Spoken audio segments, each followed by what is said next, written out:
A priest walks into a council meeting to speak and gets threatened with arrest. No, it's not a bad joke. Apparently, it's reality, as a Pensacola, Florida Catholic priest found out last week when he addressed a council who had hidden in his mind wrongly removed citizens for petitioning their government for legitimate redress of grievances. Take a listen to this. Well, you don't have the right to determine what type of speech people are going to have when they are addressing their government for a redress of grievances. But to throw someone out, that's a shame. That's embarrassing. It was a sick and gross abuse of power. And what is your time is up. Sit down. Thank you. No, I have a minute and 12 seconds left. I'm ruling you out of order. Well, I am absolutely within order.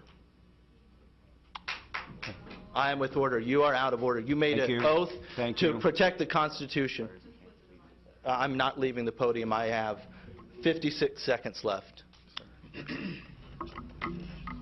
I'm not leaving this podium. I have a constitutional right to be here. I have 49 seconds left.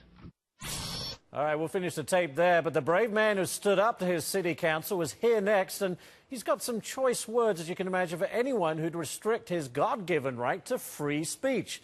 Father Nathan Monk, a priest from St. Benedict's Orthodox Church. And Father Nathan, welcome to Freedom Watch. Thank you so much. I'm actually just looking at the tape there. Did you manage to hold your ground for the allotted time that you had? Yes, I did. I did not move. Good for you. Now, why were you exactly asked by the city council and the police there to step down from the podium? What was the reason?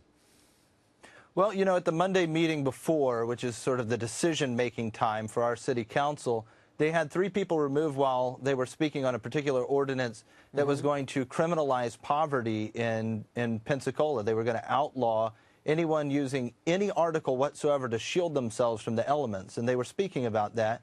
And those people were removed, and I chose to speak out on behalf of those individuals who were removed because they had a constitutionally and God-given protected right to be there to speak, to address their government, and that was stifled by Councilman Sam Hall. And so it seems to me that as soon as you started to really speak your mind, the city councilman did not like what he was hearing, and that's why he ordered you to step down from the podium. Well, sure, and I mean, he initially lied and said that my time was up, and your time is, you know, written right there for you to see so that you don't go over time. And once I realized that happened, you know, I was faced with a decision to either step down or stand my ground. I chose to stand my ground because it was right around the time that all of our soldiers were coming back from Iraq, and all these people, you know, who have fought and died and given their lives to fight for our freedom. I felt like if I stood down, I was dishonoring their service and the thousands others who have fought for our freedom for hundreds of years. Do you feel like we're losing our free speech rights in this country? Well, you know, absolutely. I mean, look, if you're losing it on the local level, it's damn near gone. I mean, if we can't speak to our local government and tell our local government what our concerns are, you know, we've got a real problem on our hands. Where does this come from? I mean, you know, some people would like to blame the Obama administration. I mean, where does this fundamentally come from, do you think? Well, I think it comes from every branch of government. You know, every branch of government isn't listening.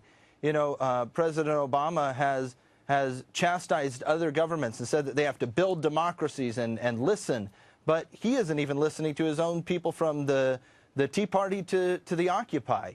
You know, he would not stand for what's happening in our country if it was somewhere else. But now that it's on his front door, he's ignoring it and acting like it doesn't even exist. What do you think is our best hope of regaining these civil liberties, Nathan? I mean, how can we turn this around? Don't stand down. Show up. Get involved. Be there. Be present. Your government is there, and the majority of people aren't showing up to their city hall. They aren't calling. They aren't writing. We need to get involved. You know, the government has, I think the reason that this happened is because they have been getting away with it for so long, and people haven't been showing up. They haven't been speaking their mind, and so now they don't even know how to react now that we're here. Very good. Father Nathan Monk, defending free speech. We really appreciate you taking the time to speak to us tonight. Thank you very much. Thank you.